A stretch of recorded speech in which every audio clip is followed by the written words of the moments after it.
Now we move on to AI tools that move care from reactive to truly proactive. These technologies surface risks earlier, guide smarter decisions, and enable precision care tailored to every individual. For the next session on New Age AI tools, reimagining the patient journey from preventive to precision care, I would like to invite Dr. Aijaz Ilmi, Senior Consultant, Head of Preventive Medicine Pacific OneHealth, to moderate the session. If you can please join us on stage. Mr. Rajesh Sharma, AVP and Head Digital Health and Information Technology Pacific OneHealth, would be co-moderating the session. The speakers for the session are Professor Dr. Rajendra Pratap Gupta, Chairman, Academy of Digital Health Science, former advisor to Health Minister, Government of India; Dr. Sumesh Kumar, Associate Professor, IIHMR, Delhi; Dr. Amrinder Singh Malhi, Department of Radio Diagnosis and Interventional Radiology; Dr. Rahul Singh Amritraj, Chief Executive Officer, Center for Medical Innovation, CMI, GEMS Foundation, Greater Noida; and Mr. Rakesh Khar, Founding Editor, Money 9 Editor, TV9. Thank you everyone for this important session. Everybody's talking about AI. AI is everywhere. And all the top companies are competing with each other for relevance. And the buzzword in healthcare delivery outcomes is AI. In fact, All India Institute of Medical Sciences is leading the way by doing enormous studies and even the first line assessments for radiology in the first impression so to get an early opinion, AI is being used effectively. For physicians like us who practice metabolic disease and preventive wellness, a lot of patients who come to you, and then because you build a trust with them, even if they have a sprain, they'll reach out to you because you are the primary care physician. They'll send probably an X-ray. So it's not easy to spend so much time. So you obviously use AI and you get your options. You want them to go to an orthopedic person in case you find there's some abnormality or likelihood of fracture, but you're able to give them that opinion, so it makes it very convenient. It saves you a lot of time. And there's such a paradigm shift that is coming that healthcare professionals, doctors will have to understand that you can't ignore AI. It's not the panacea for everything, because something's very important. If the accuracy is about 95% in predicting trends and parameters and precision, but the precision accuracy is 95%. But for a doctor, it's very important to understand that a patient is trusting you 100%. So you want to be with somebody who's going to give you trust-based, empathetic care, which is 100%. If I want to use AI on myself, I want to be in the 95% accuracy, not in the 5%, which may not be accurate. Because ultimately, it's a machine. When IBM started with computers, it was very clear. The founder was asked an important question. Then who is accountable for what the computer turns out in view of the inputs that the human being gives it? So the answer of IBM CEO was, a computer can never be held accountable. So you got to understand that it's a precision-based opinion that AI gives you in healthcare.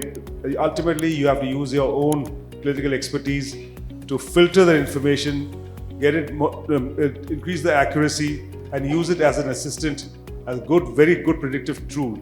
Prediction can be powerful through AI, but precision is priceless. That is the key.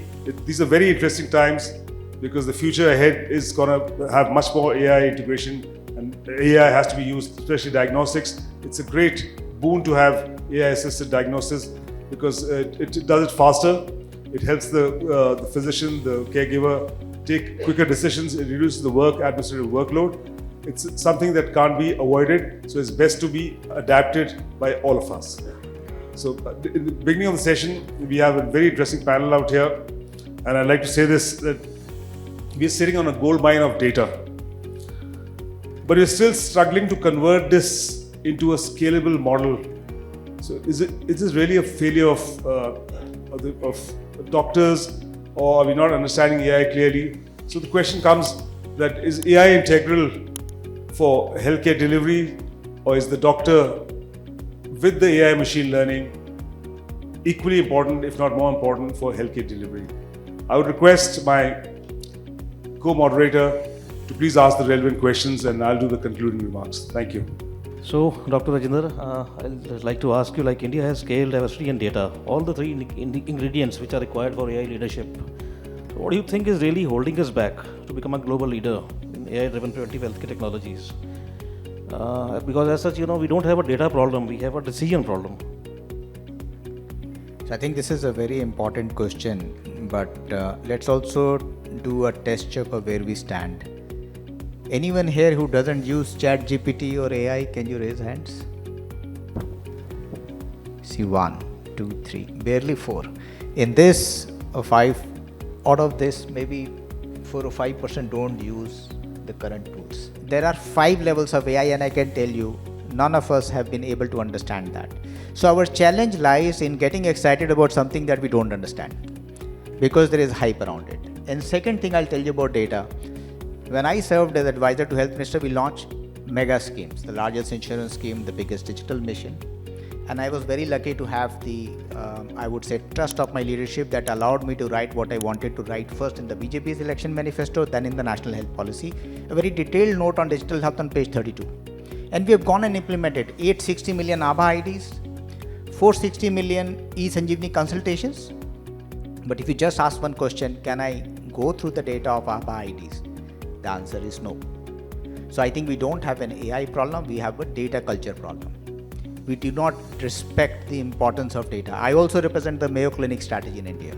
Mayo has access to its 26 million patient data, which is available to people who want to partner with. Do we have that in India? We have more patients than any other country has. I think the challenge for us to become AI leader is first to have a culture of data, mine it in the way it becomes information to act on. So, well, we are very excited about it, but I don't think that we have a clear understanding of how data can be used, except for some specialties like radiologies and all. I think we are very, very low on the scale of 1 to 10. I don't think anyone can tell the 5 levels of AI in this room. So, our problem is that we don't understand the AI fully, we don't understand the data fully, how do we leverage it. So, we have a huge things to build upon till we can say that we are an AI empowered nation. Very great insight that you've given. So obviously we are a gold mine of data, but are we able to convert that into a predictive, precision-based healthcare outcomes from risk to reversal of disease? That is the key question. How are we going to use this data, the gold mine of data, this excessive data that we have? See, if you just take 3 institutions, PGI, AIIMS, and our Tata Memorial. I'm taking off 3 hospitals in the country. If I take KGMU and all, we have ton of hospitals. We do 10,000 patients a day. Technical expertise, India has the best. Even in smaller towns, I can tell you, we are creating AI solutions. We have best expertise even in smaller towns like Dahanu, outskirts of Mumbai to Lucknow. But the challenge is we don't have an ecosystem that supports it. You go, someone say, I'm going to create a solution. You go to funding agencies, they'll give you 10 lakh. You can't even hire a good data scientist for 10 lakh. So the problem lies in an ecosystem to support. Same thing is happening in China and US. Where there's ecosystem, you could go to San Francisco and say on a paper you can raise $20 million. Here you get funds which don't help you monetize what you have. I think we are lagging on the ecosystem approach. And till you have that, we can keep getting excited, keep talking about it. We can even have those numbers like ABHA IDs of 860 million, but they're not populated with data. How many of you use ABHA IDs? Can you raise hands? Look at the numbers here. I don't even ask out of 2-3 people how many leverage the reports on it. If everyone put their reports on 860 million ABHA IDs, you are actually going to get what you're asking. Then you can run AI algorithms on that. Otherwise, government will keep investing in building the rails, but there will be no trains to run on it. I think we need to get the sensitivity around. If I put my records on ABHA ID, I can use that for my own self.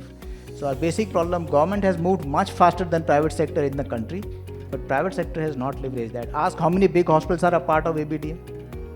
So I think the problem lies in the private sector now, not in the government. It's great things. For the first time, we have the premier institutions of the country leading us, showing the way, and I'm glad that the government is prioritizing all the premier institutions to use AI-enabled solutions to give better healthcare deliveries. Thank you. So my second question would be, are current AI solutions simplifying clinical decision making, or are they adding another layer of digital complexity and layer of burden for the clinicians? So I'm saying you have to see from two stands. For per patients, artificial intelligence is a boon now. I know it's very hard for clinicians to accept. So wherever there are barriers, wherever there are speed breakers, AI is filling in that gap. Wait for 3 years. I would be surprised if someone starts visiting the doctors in the frequency they visit now. I know it's a very harsh statement for many to follow, but 11 years back I made a statement. If you look back, it is happening. I think the more doctors have become, arbiters of information, that we know it, you don't tell me anything. Patients have moved away and started using generative AI today. I know of families highly educated. They talk to generative AI. They've created projects to handle a patient of Alzheimer's, and they say we are very happy. We don't want to go to a psychiatrist anymore. So the harsh reality is that if doctors don't shape up now, they won't need to shape up ever. Thank you, Dr. Gupta. So my next question is to Dr. Sumesh Kumar. So do you see AI as a tool that will democratize healthcare access, or does it risk widening the gap between urban precision care and rural reality? Actually, if we see the disease burden, so there are two aspects of it. One is on diagnosis level, where we are trying to implement, or India is already doing well in that, maybe TB or cancer. The problem with cancer is the detection is very late, and then it becomes difficult to treat, right? So diagnosis level, and then at even the treatment level. Everybody's body reacts differently to different treatments, but what we are doing right now, the doctors are doing right now, there is one process and they are adopting the similar kind of process on every patient. But yes, the AI can help us to make individualized or individual specific treatment plans, and that may be very effective. And I think with that, even the cost of treatment can come down. I am more concerned about the cost of treatment, so that may come down, and yes, the stay in the hospital may also come down, as well as the gap between rural and urban India is concerned. So still approximately 65% of population that are living in rural area, and there is always a gap between Bharat and India. This is what we call. So if AI is going to widen that gap or not, that depends how we put AI in healthcare, right? And how we are using that. There are many challenges as far as rural area is concerned.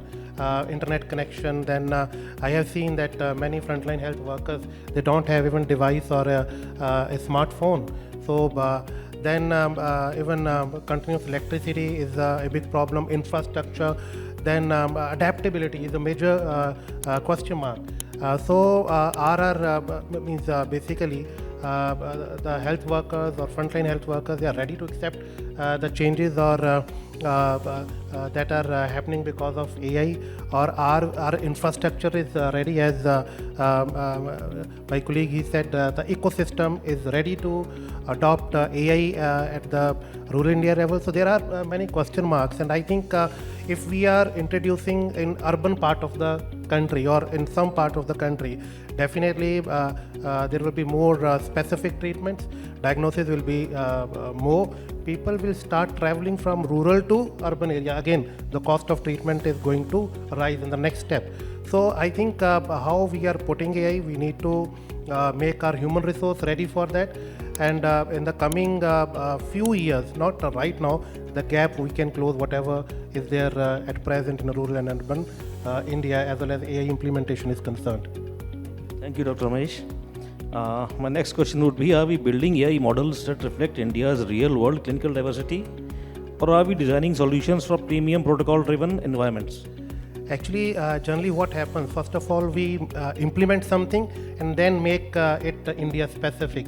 And I think this is what is happening with AI also. So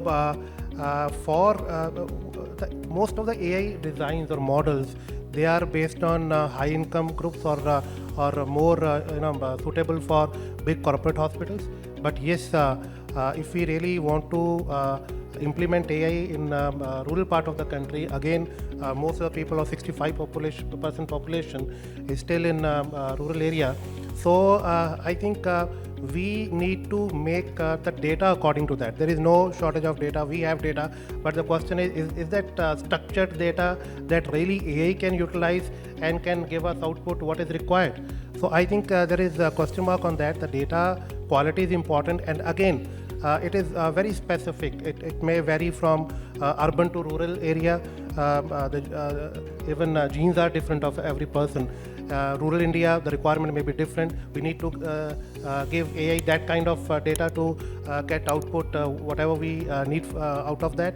Then geographically, it may be different. So requirements are different. There is diversity. So I think in the coming, again, in future, there will be India-specific models also, as well as AI is concerned. Thank you, Dr. Sumesh. So my next question would be to Dr. Amrinder Singh. So in high stakes areas like cardiovascular diagnostics, how close is AI trying to being truly reliable, and where does it still fall short? So AI is highly promising. There is no doubt about that. But whether it is independently taking decisions, that is the questionable thing, right? So I will give you one example. So there is coronary arteries, the heart arteries. In the layman term, these are arteries. The calcification there, because of plaque burden, because of atherosclerosis, so there will be a stenosis of the coronary arteries, and that will lead on to the heart attack, right? So what AI will do, and what the clinical decision maker like intervention radiologist or the intervention cardiologist will do, I will tell you that. So example is, suppose the patient is having, there are 3 coronary arteries. Left main coronary artery that is dividing into the left anterior descending and left circumflex artery, and then the right coronary artery. So there is a plaque burden. There is a calcium scoring system. So if it is more than 300 to 400, then we can go for angioplasty or bypass, right? The machine will detect, it will quantify that this patient is having this much coronary calcium score, but the decision making will lie with the radiologist and then the intervention cardiologist or the CTS surgeon. So it can help us quantify it. Plaque characterization will be given by the AI, but the decision making will always be with the physician, not with the AI. So it is very clear cut that when we go for some plaque characterization, some reliability is the issue with the AI. So suppose I will get deeper into it. So the stenosis is there in the left anterior descending artery.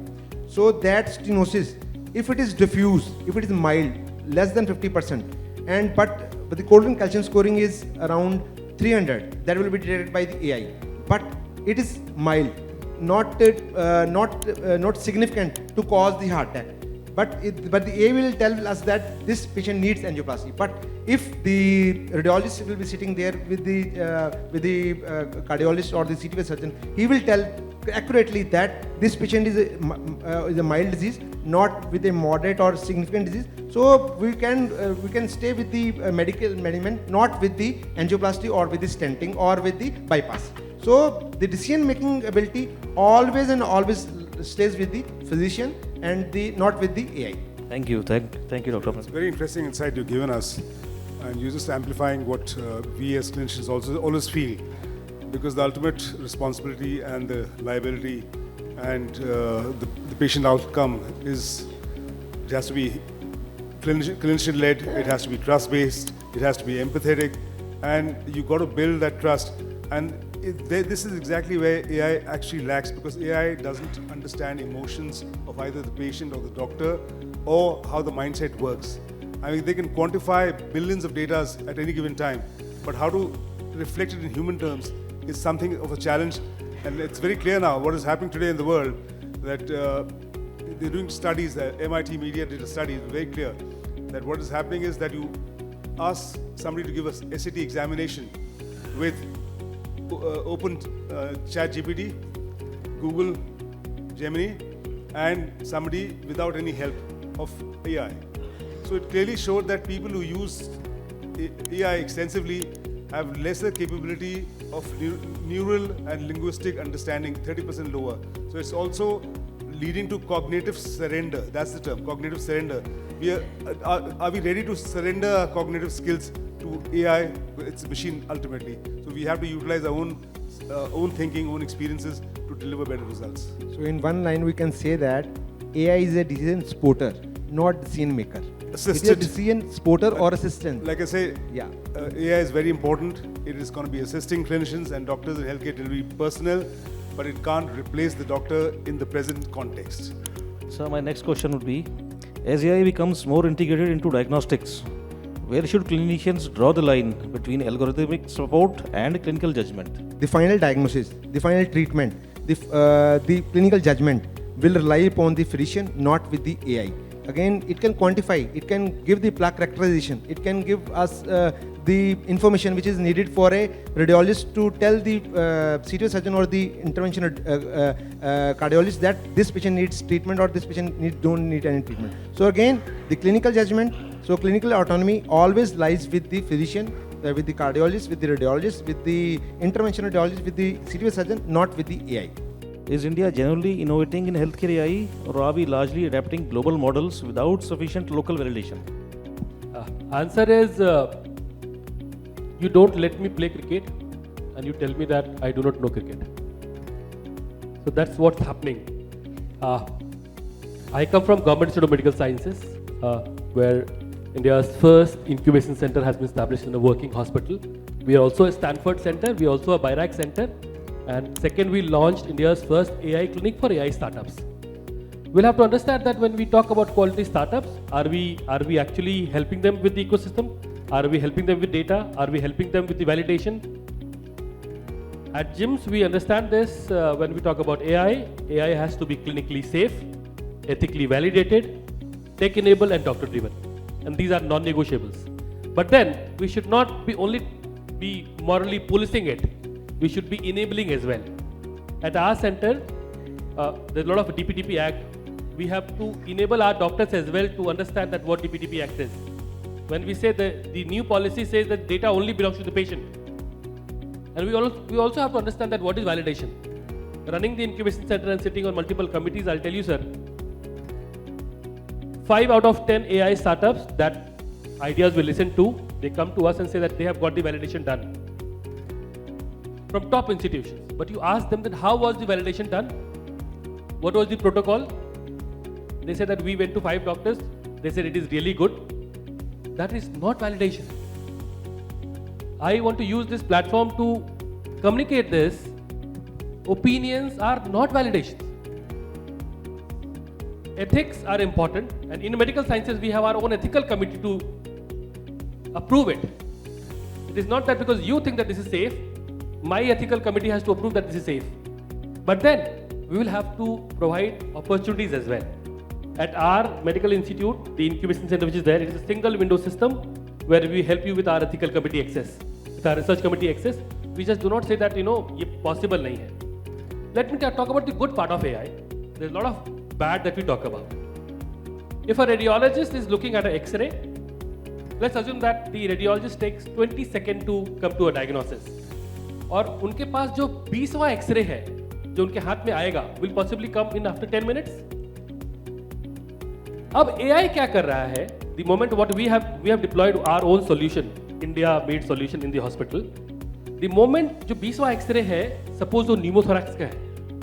अब immediately when the clinician is looking at the X-ray on the screen, the 20th X-ray pops up using AI. And is asking the doctor that this looks like a serious pneumothorax, please look into it. Immediately the doctor is going to pick that up. That is good part of AI.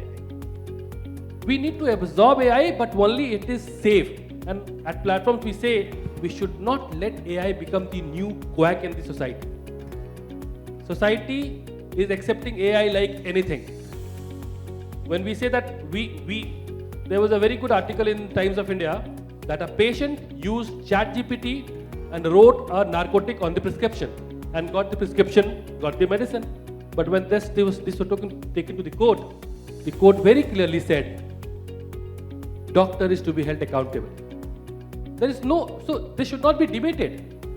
Healthcare is all about the skill, the art, how do I practice medicine. It is all around clinicians.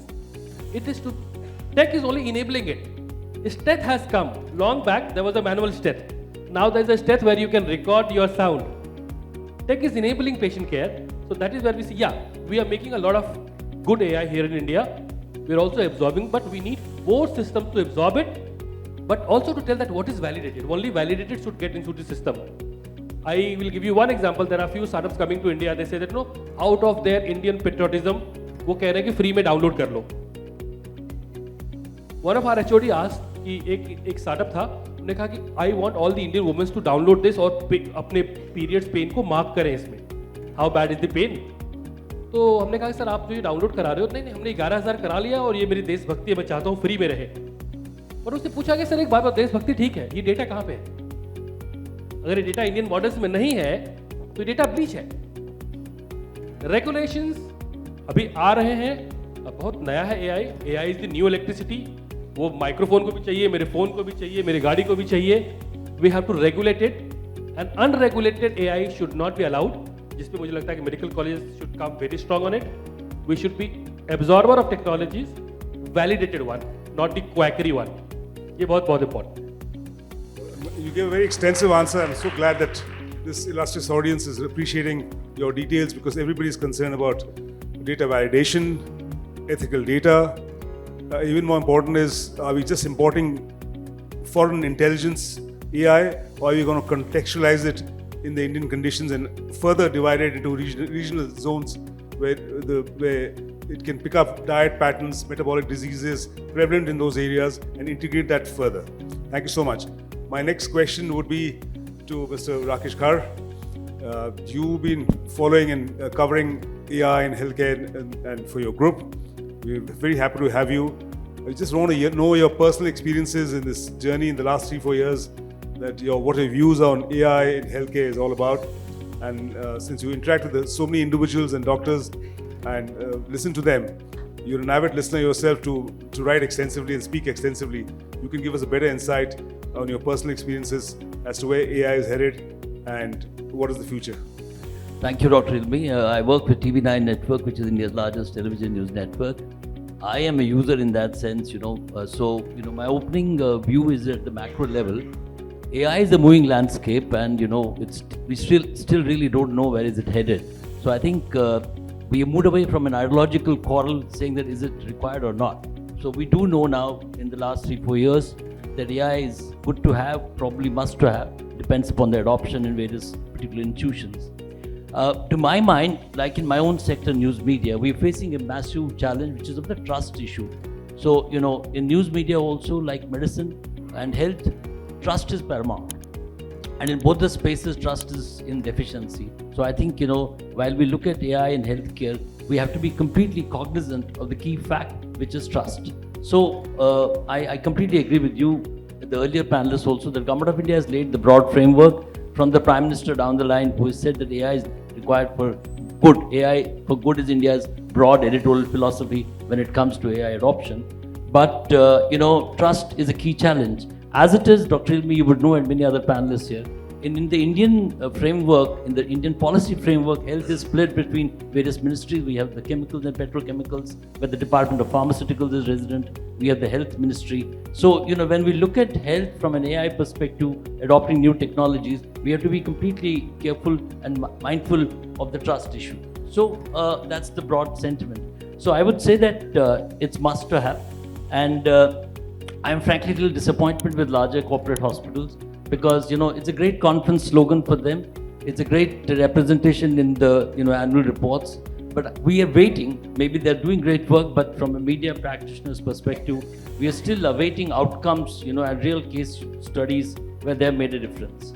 While as in tier 2 and tier 3 cities, there are individual small hospitals, small doctors who are running their own independent establishments, who have demonstrated, and there are reports coming to us where they have used AI. Like examples, I can give you 2 or 3. One is that, in the radiology piece for tuberculosis, people are using AI-assisted tools in tier 3, tier 4 cities. For smart mobile phone usage in detecting, diabetes-led retinopathy. And then these are interesting case studies. I was just, as I was coming to reach here, Habitat Center, I saw a tweet by a doctor in Pune where she was trying to use various methods, including WhatsApp, SMS, as a follow-up to her patients for regular checkup. And she didn't make great success. Then someone brought in the AI tool of language translation in Marathi. So then she did an audio recording, which was in Marathi, which would reach all her patients. and it gave immense results in terms of follow-up increasing. So there are ground realities. But as I said, maybe the big private hospitals are still waiting to fine-tune their piece. In that sense, it's a moving landscape, as I said. We are waiting for things to shape up. My own view is that, like in media, in the newsroom, we are deploying AI with a lot of judicious application. It's a temptation to rush into using AI and be the first one. But I think there's need for both of us in the medicine and in the newsroom to employ a lot of caution. I would say AI should be an input, not an output, both in the newsroom and similarly in the hospital domain. It is not the pilot, it's the co-pilot at best once we reach that stage. So that's my opening view. I guess, all this should lead finally. Portability is a key challenge for medical, from the consumer perspective. If AI is deployed and costs come down, and there is, that challenge is mitigated, then there'll be greater consumer adoption of AI. And we as media practitioners would be happy to report on such activities. That's my opening view. Yeah.